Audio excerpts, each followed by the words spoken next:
Please be advised that this recorded webinar has been edited from its original format, which may have included a product demo and other engagement features. To set up a live demo, please complete the form above on our website. If you currently are not on our website and are watching this on our YouTube channel, there's a link to the website in the description of this video. Thank you. Hello, everyone, and welcome to today's webinar, ICANN 84, Insights from the Meeting in Dublin, Ireland. My name is Christy DeMeo-Ziegler, and I will be your moderator.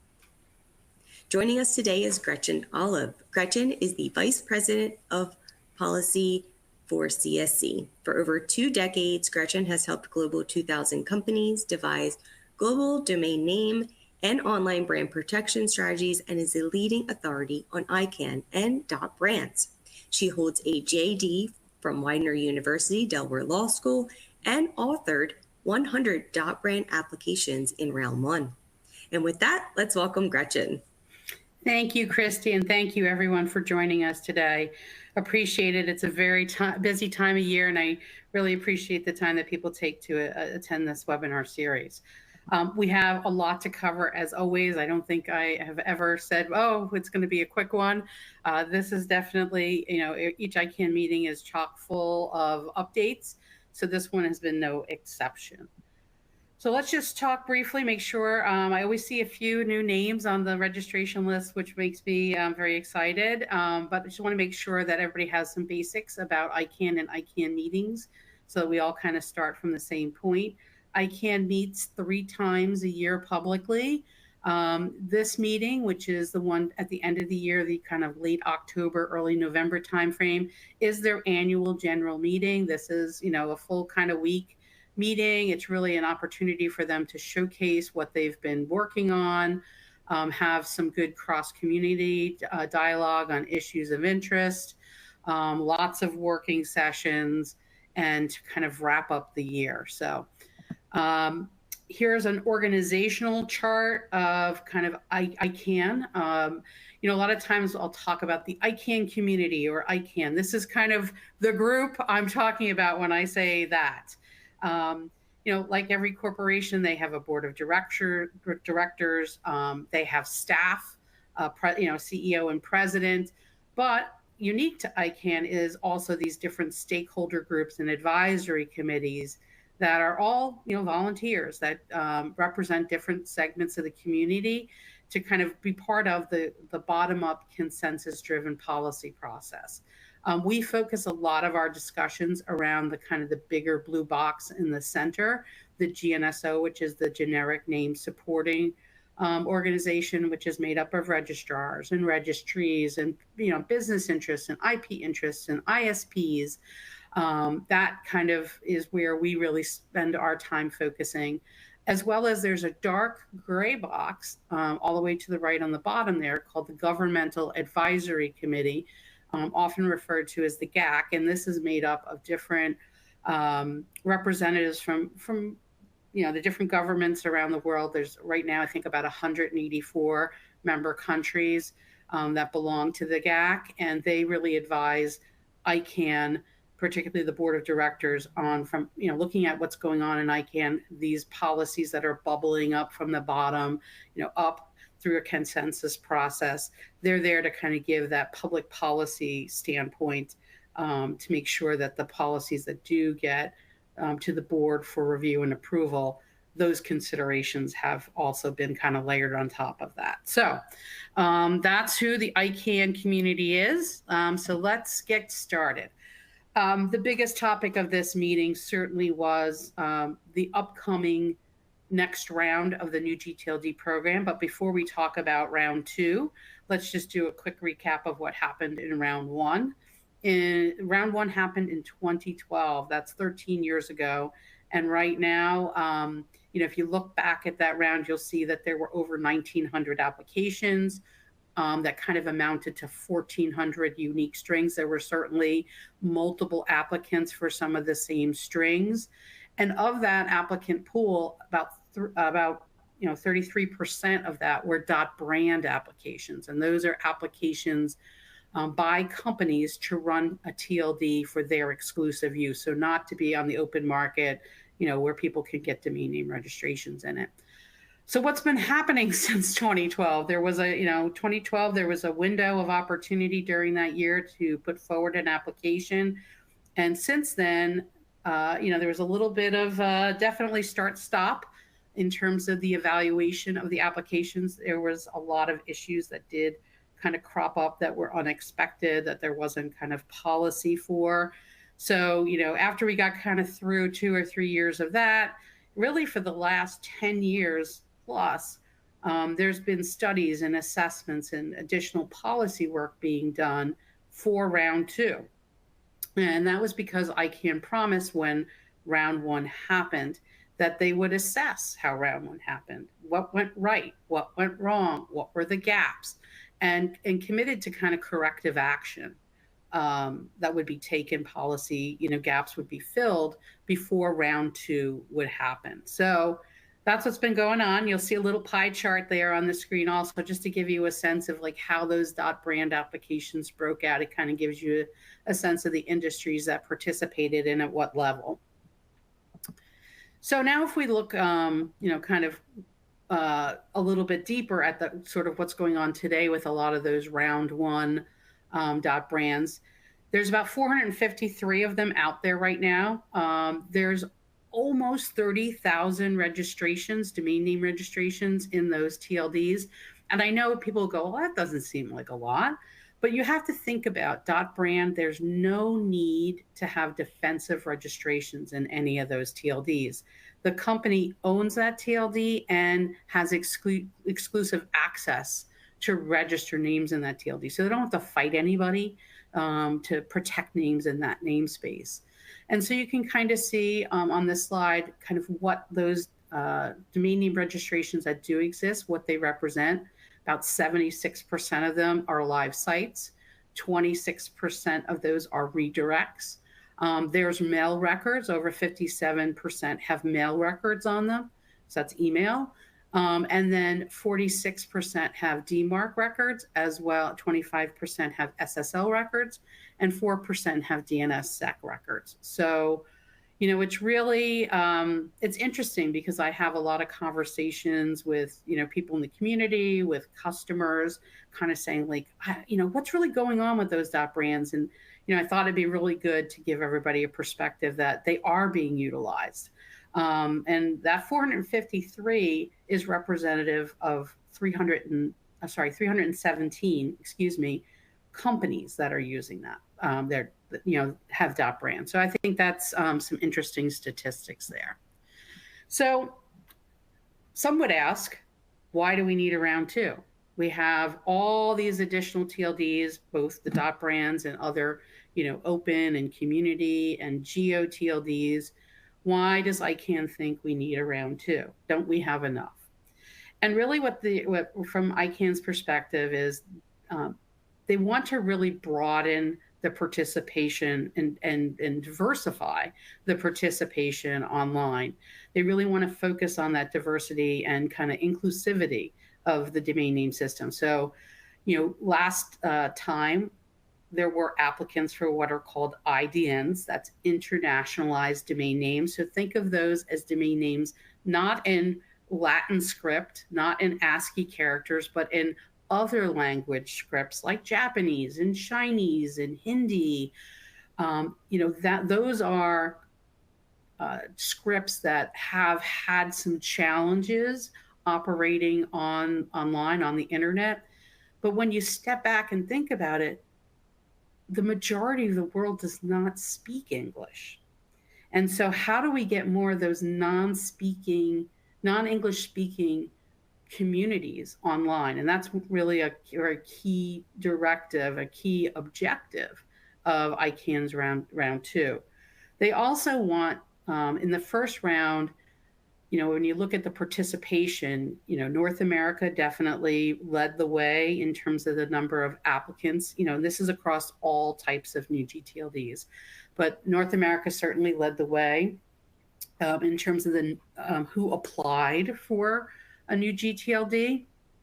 EMEA was second, and then it kind of falls off dramatically. You have APAC, you have handful in sort of Africa, the Middle East. a very tiny, small handful in Latin America, and a tiny, small handful in the the African continent. So it is, really something that ICANN feels that there was some barriers to entry for some of those regions that did not participate heavily. Some of it's a language barrier, sometimes it's a resource barrier, sometimes it's a know-how barrier. So they really wanted to have program, and an applicant support program, to be able to provide greater support to that community. So a second objective of round two is to really try to increase participation from other places around the world. So those are their two objectives. So flow chart here, very tiny, I know, but I wouldn't get too hung up on the boxes. It's more just to represent the new gTLD program round two. It's complex. There's a lot of parts and pieces and moving parts and pieces in this process. But to just kind of get a general understanding of it, in terms of who can apply for a TLD, really legal entities. It's not like individuals. It's only for legal entities to come forward. They can be corporations. They can be, governmental or non-governmental organizations. They could be nonprofits. But a legal entity is who can apply.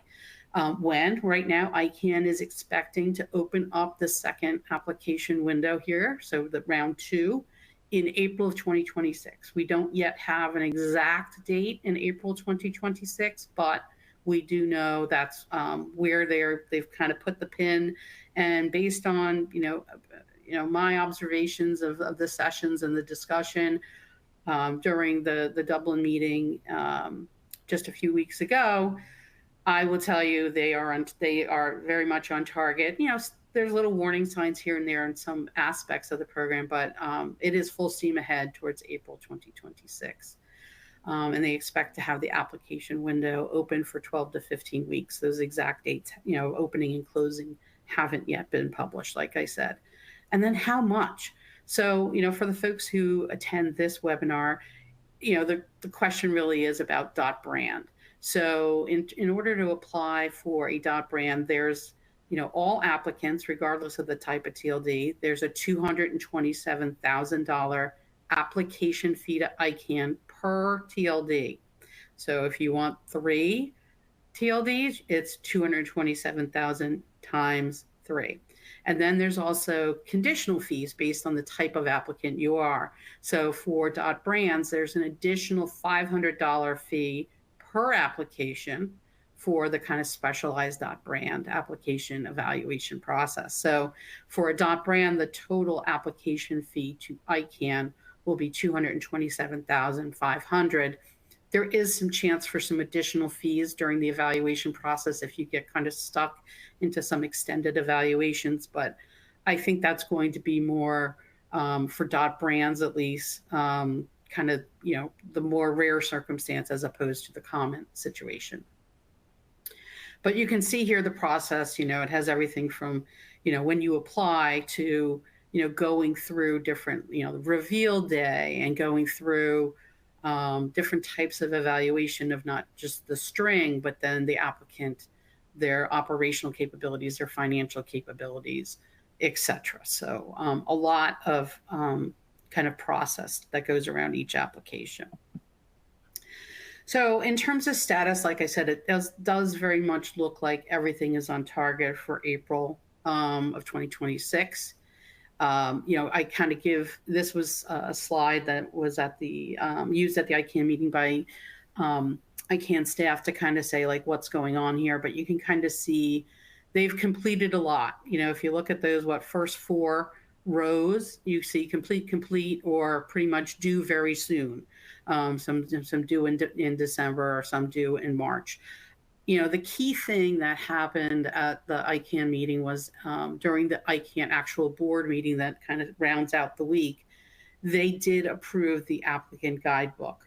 There are a couple of small pieces that they're still working to do the final publication on, but they did approve the applicant guidebook, and that was a very, very important hurdle or milestone for them to achieve.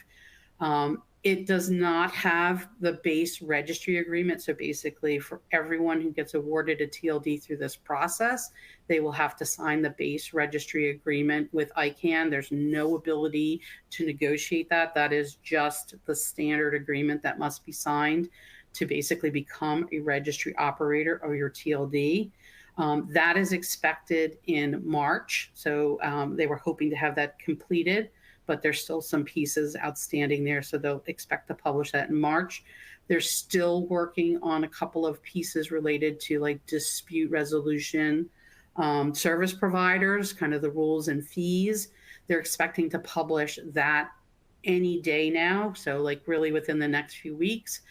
And then before the end of the year, once they have that those dispute resolution pieces, they will publish the final guidebook minus the registry agreement, but publish the final guidebook for kind of all to see. So right now, there's still a little bit of a provisional copy out there, but they've basically said that copy is approved, and we're just waiting for these extra pieces to have a complete guidebook, but we are on target. So over the next few months, you see in that last row kind of all the things that kind of need to now come together. So, and again, they're feeling like they're going to be able to meet those dates. So we're on track.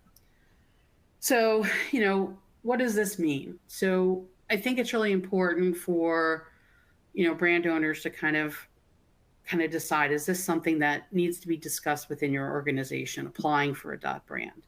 Like how do you get ready for the next round? You're either going to, spend a lot of time just saying like, I'm not going to apply, but I need to obviously plan for TLDs that might be coming online as part of this round and protect my brand there.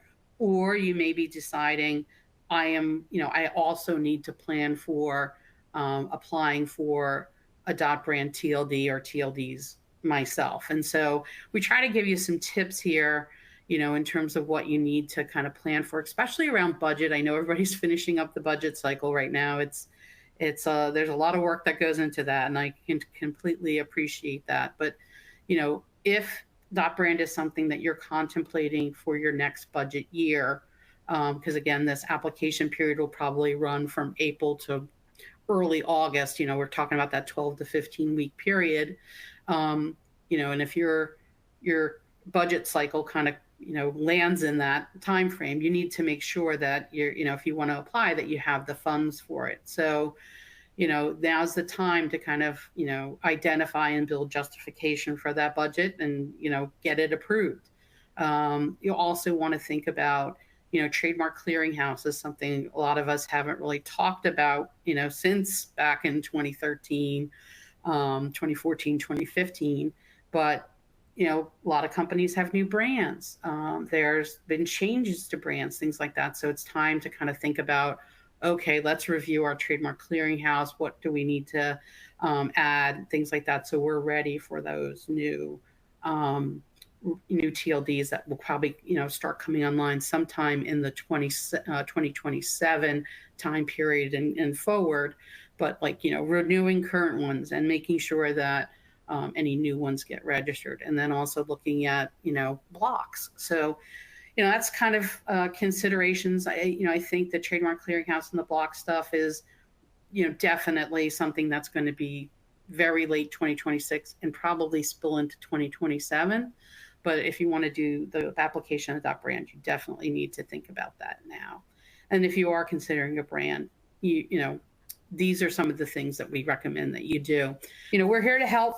Certainly, how we help you understand this. We're here to also support. We operate about 160 .brands from round one. We have a lot of experience through the application process, as well as all that it takes to do a TLD. So certainly take advantage of some of these materials if that's something you're considering. So let's move on here. So, in terms of, understanding the requirements, if you decide, that you do want to do this, we can help you do that. We will be happy to get on a meeting with you and answer your questions and walk you through the process and help you understand that. There's no charge for that. And then also, the guidebook that I was talking about, it's actually now, after all the additions and some additional things we're expecting, it's going to be almost 450 pages. We recently offered a webinar, my colleague Anna Mehta Road, and one of our clients, Ian from Saxo Bank.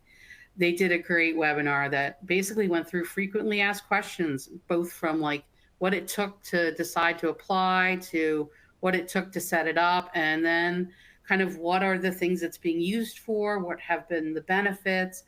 Ian does a really nice job of kind of like talking about everything from, the pulling together the cross-functional team, budgeting, how ownership was decided for that, kind of the role that he's played, as well as sort of what the impact has been in terms of SEO, some AI considerations. I think a really great webinar that kind of really nails some of the questions that I know are in a lot of people's minds. So I think it's about 45 minutes, 50 minutes, really a good use of time, I think, if you're interested in this area.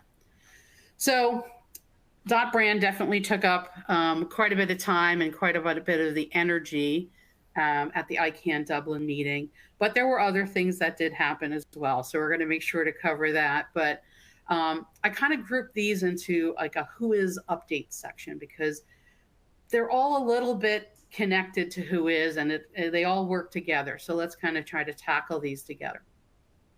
So first, let's talk about the Registration Data Request Service, or RDRS. This was a system that was launched in November of 2023. It's just, we're I think next week or the week after will be the 2-year anniversary of this system. And so this system was really born out of a challenge. For several years, ICANN worked through policies related to trying to create a policy of how to provide access to who is information that, kind of typically would be seen as conflicting with the GDPR. So as many people know, the who is has really, the information in the who is has gotten less and less and less. And in fact, you often see the who is redacted. And that has been a really big challenge for intellectual property, people trying to enforce their IP rights, for fraud and security investigators, as well as people who are, academics and researchers in this space, like not having access to that data that before used to be pretty widely available has become a big challenge. And as many will remember, in 2018, with the enactment of the General Data Protection Regulation, or GDPR, in Europe, ICANN finally had to come to terms with the fact that the things that they used to require in the who is were in conflict with the GDPR. And so there was kind of a temporary policy put into place that allowed registrars and registries to redact certain information. That was in place for the first year, so through 2029. And then they put a quote unquote, long-term policy in place that pretty much just continued the temporary policy, understanding that there needed to be more work. And that more work, unfortunately, turned into something called the SAD system that, when looked at in terms of feasibility, it was going to take many years to implement and a lot of money to implement. And the question was, are we really sure that that's going to give the right benefit, like that it's actually going to work? And there were concerns. And so ICANN and the community kind of stepped back and decided to kind of take something ICANN already had, modify it a little bit as a ticketing system for who is data requests. And that's how we got the Registration Data Request Service, or RDRS. And it really is, it's just a ticketing system where, people ask for access to data on a specific domain name. So this has been running, like I said, for just about 2 years. And this is a quick snapshot. This was, again, data that was shared at the ICANN meeting, and a quick snapshot of sort of like what we've seen over the almost 2-year lifespan of the RDRS. And, I think when people step back from this, they're disappointed. They're disappointed that there aren't more requests. They're disappointed that there aren't more approved requests. They're disappointed that there's not more registrars participating, because participation is not mandatory, and that is one of the things that we'll talk about in a few minutes, is seen as a challenge here. But here is where we stand. The challenge is, while I think the results thus far are disappointing, I think many in the ICANN community, the ICANN board, the GNSO, the GAC, all feel like it's not a total loss, and that maybe the good news is we've learned something. And I think what we've learned is that probably SAD maybe wasn't going to be the right solution. And there needs to be some work there. But they've also said, well, maybe if this system had some changes, some different, things about it, or who participates in it changed, that maybe this could work better.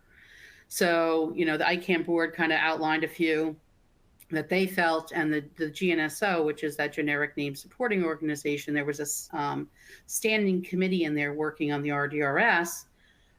They were asked to put together a preliminary report on, the RDRS, and how, kind of what worked, what didn't. So in terms of their recommendations from that report, there were 6.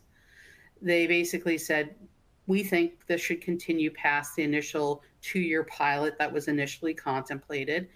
So they basically think that this could be the foundation of a long-term solution, and it just shouldn't be discarded because 2 years is up. So they recommended to continue it. They also recommended that there are some requests that come from law enforcement, particularly, where they're urgent. They're deemed as urgent requests, and the challenge for registrars is they have no way currently of validating kind of those people coming forward and kind of purporting to be law enforcement, to validate they are who they are, and to kind of pick their requests out of the pile as urgent, and handle those differently. So they're looking to basically, or proposing that there be something that would authenticate certain interested requester groups, but law enforcement being number one. But they're not saying that all user groups need to go through an authentication process. So just trying to give some enhanced, if you will, status to some that would make these types of urgent requests. They also think that there needs to be some system enhancements, just the way the system works needs to be improved, that's kind of clunky, it's not user-friendly in all respects, and that things can be improved in terms of a process and sort of system perspective. There's also a recommendation to kind of consider further policy work. So privacy and proxy providers, it's really hard when a domain name is under privacy protection. How does this, this system doesn't involve privacy and proxy providers, so how can that potentially happen? And then, shouldn't we be maybe including links in the output from what's called now the registration data access protocol, where the who is basically gets published, kind of the protocol that's used to publish the who is? Shouldn't there be links to this RDRS system in those who is records? So, that's 4 of the recommendations. The remaining 2, one is they really believe that there needs to be a little bit of a step back. There were 18 recommendations with regard to the prior system, that's SAD system, that was initially proposed. they think that the board needs to sort of like go back, look at that as a package, and basically say, you know what, we're not going to adopt those. We're sending these back to the GNSO, and then kind of use the lessons learned to kind of put together some supplemental recommendations, kind of rework those recommendations, and then come back with those. And then also, they're suggesting the RDERS Standing Committee is suggesting that they continue on for a while in a more kind of narrowed role, to kind of help with advising ICANN on the continued operation and maintenance and kind of potential enhancements to RDRS. Since they've been so close to it, they're the ones who have been running this pilot for the last 2 years basically, and to continue to help kind of any enhancements that need to be made, that they continue to be a resource for that. So at the ICANN meeting here in Dublin, the board did vote to extend the RDRS pilot for 2 years while they do undergo kind of these additional some additional policy work. And there was also, the board had asked at the last ICANN meeting for ICANN staff to put together kind of a policy alignment analysis report. There's no shortage of acronyms or really long names and reports in the ICANN world, as everybody knows. But basically what they looked for them to do is go back and look at a bunch of other policy things that are going on. So I mentioned like privacy and proxy services. There's been some ongoing work that has kind of like stopped, and now is restarted, related to accreditation of privacy and proxy service providers to kind of pull them in closer to ICANN and have ICANN have some compliance enforcement powers over them. There's also kind of the registration data policy. There's also things, regarding, like I said, the prior system and the policy around and the recommendations around SAD. So there's just a bunch of things that are going on that really need to be aligned. And so that's what this report really tried to do, is kind of do that and say, all right, given all this plus RDRS, what is it we think needs to happen, and kind of like, how do we go about like making sure these all converge? So that report has been published. It'll be open for public comment until December 9th. It's on the ICANN website. And then the public comment summary report is due in early January. So that's something to be watching for here. Important kind of work to be done. And I think I am personally glad that we're kind of trying to find a path of convergence here, because there's always a lot going on in the ICANN world. And since my very first ICANN meeting 25 years ago, the issue, or kind of the issues around WHOIS have been persistent. It's always been the kind of the key thing that weaves its way through everything. And so I think it's good that we're trying to converge some policy work here to make sure that this all comes together and kind of lands together. So the other part of this is related to urgent requests. I mentioned earlier about kind of the desire or the recommendation to have kind of like an authorize or authenticate users, certain kind of requester groups. Let me use that. That's the right term. Requester groups to the RDRS, and to start with law enforcement, which makes a lot of sense.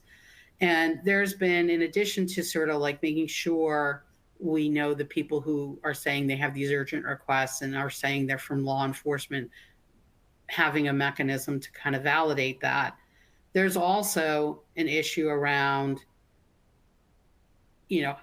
what's the timelines and what, of an urgent request, and what's the language that needs to be added to the policy that sort of like brings this all together. So they've been really looking at this urgent request issue, for a while now. It was part of the new registration data policy. It didn't get completed in time to be released. So this has been going on for a few years to figure out like what exactly and how exactly we handle urgent requests. And so, the authentication track, there's a long-term and a short-term kind of proposed solution.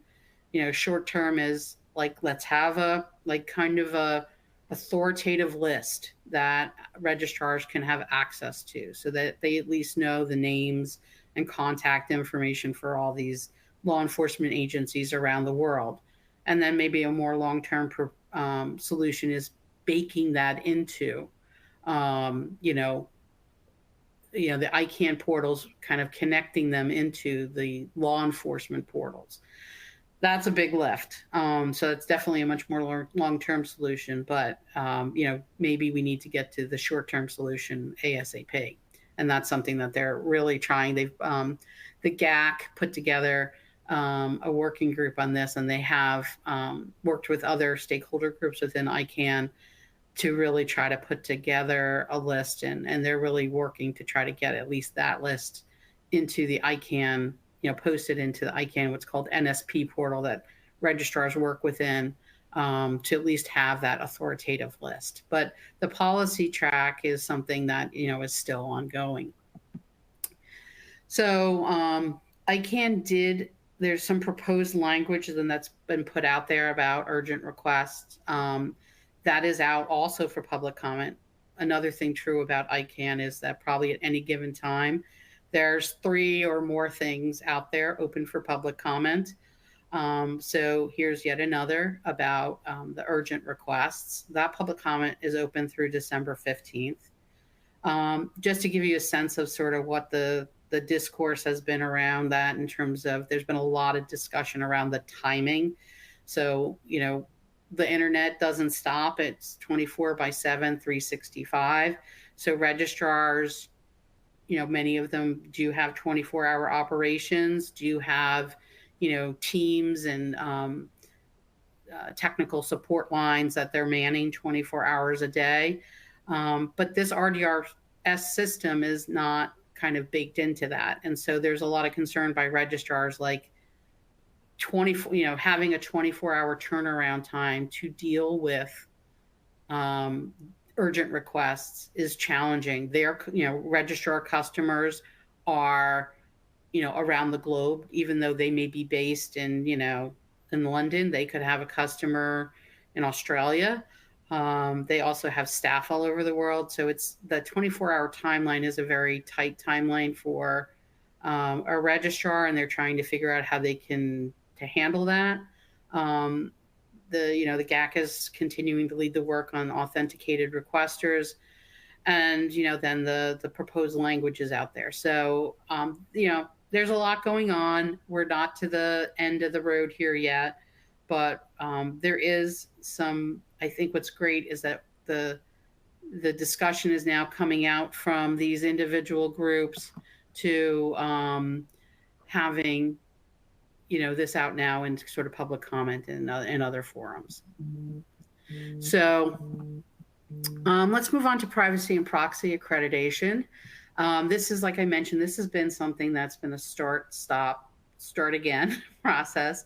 I think it's widely understood that privacy and proxy services are things that are really needed in there are reasons why they are used and needed in doing registration, but the challenge has been is that ICANN has no contractual relationship with these folks. And so that's really been what's been kind of being worked on, is how do we create an accreditation process that privacy and proxy providers have to go through with ICANN, and therefore compliance obligations that they will have to meet to basically stay accredited.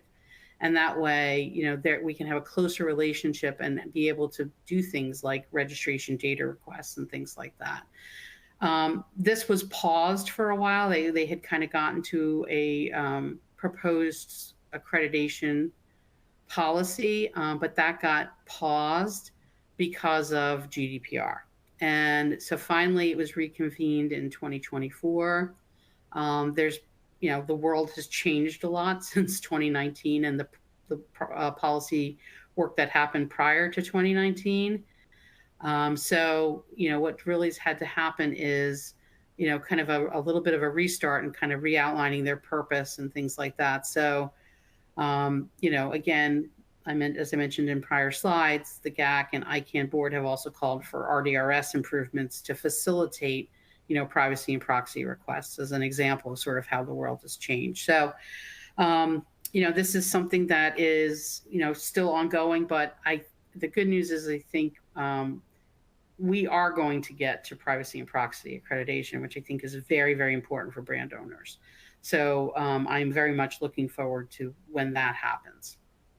And then last but not least in the who is category here, who is accuracy? Again, an issue. I remember talking about this at my very first ICANN meeting more than 25 years ago. There's always been a consistent concern of the GAC about the accuracy of who is data. And there's been tons of studies and work groups and lots of discussion and attempts at trying to figure out how, we can make the who is more accurate. And there's been, the GNSO has been very, very much involved in those issues. And they've been kind of back at it. And earlier this year, they kind of put together some new threshold questions on accuracy, and they've got some responses back from GAC and other community members on that. So right now, they have this. The GNSO has been, and other supporting organizations have been trying to kind of create these small teams to kind of really narrowly focus on specific issues. So they have a GNSO small team for who is accuracy. They've reviewed those threshold questions. The small team recommendations around that have been were adopted by the GNSO Council in August of 2025, and kind of outline what the main recommendations were. Shortening the current 15-day limit for registrars to conduct a registration data validation. So when a who is complaint is put forward to ICANN, they go out to the registrar. The ICANN tells the registrar they have 15 days to kind of look into it and get back to them. So they want to look at shortening that, looking at additional registrant education, look at when, are domains actually being suspended due to data accuracy violations? Is that actually happening? Those were some of their recommendations, but they also think that, we probably also are at a point where we can start closing down the accuracy scoping team. So ICANN Compliance did meet with the GAC just prior to the Dublin meeting to kind of brief them on these things and to really help them understand, because these representatives from the different, typically it's like a telecom ministry in a government that sends a representative to ICANN to be on the GAC. And, they're not steeped deeply into the inner workings of the domain universe. So, they kind of took them through what are the kind of mechanics or the compliance obligations of how ICANN make sure that within their contracts, they're enforcing different provisions around who is accuracy. And so they took them through those different things to help them better understand the things that were being done today on who is accuracy. So that's all the fun who is topics. There also is something, so they're within the ICANN policy development process, there's some work being done on transfer policy. That wasn't discussed at this meeting, but we did talk about IDN, EPDP. And again, IDNs are those internationalized domain names. This is, something that's very important to the next round is this, getting as much done of much of the policy work as done as possible for the launch of round 2, because again, we went through those objectives of ICANN for the second round of the new gTLD program, of sort of diversifying participation and including more non-speaking countries, non-English speaking participants online. And so, the GNSO has been working on this for a while, but working quickly. This is an expedited PDP policy development process. Like most things in the ICANN policy world, they're divided into phases. It just happens because the issues are pretty big. Phase 1 and phase 2 are kind of outlined there on the slide. So looking at kind of definitions of things and variant management. While phase 2 is really about second level, meaning the stuff before the dot. So the GNSO did approve the phase 2 report in December of last year. It had 14 policy recommendations. ICANN ran a public comment on the report. It's closed.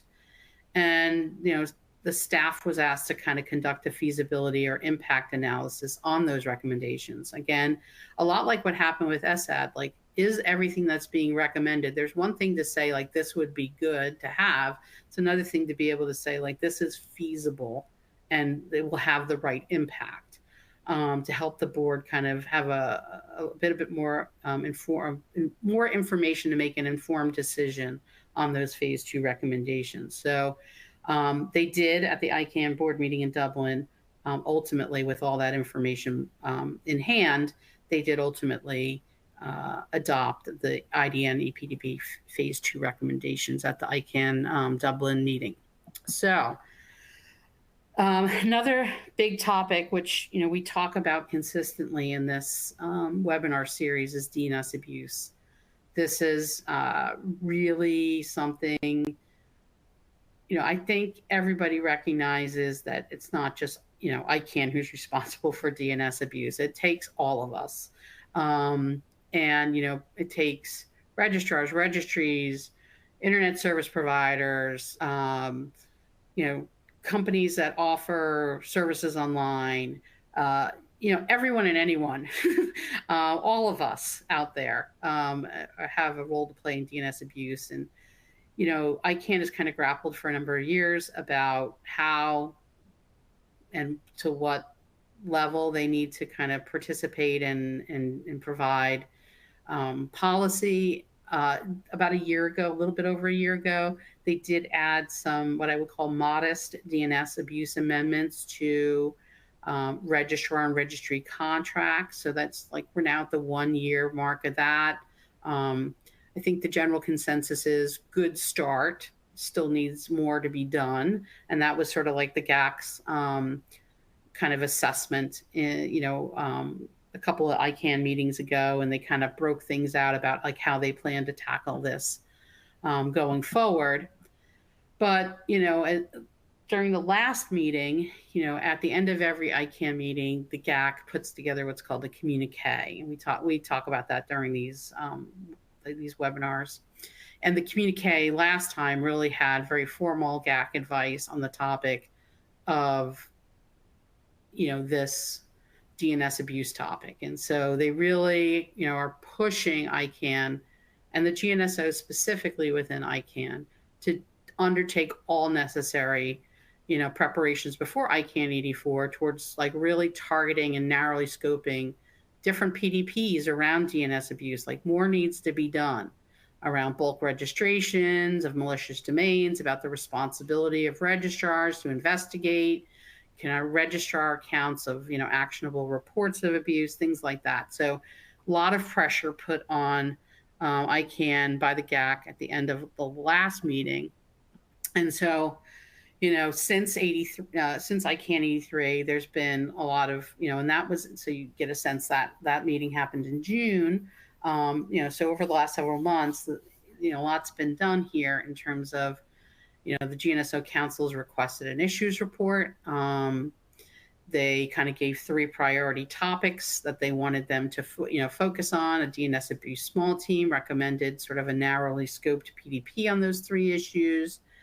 And they've kind of even narrowed it further down to like 2 that really, really need the priority attention, which is one's related to access to kind of API.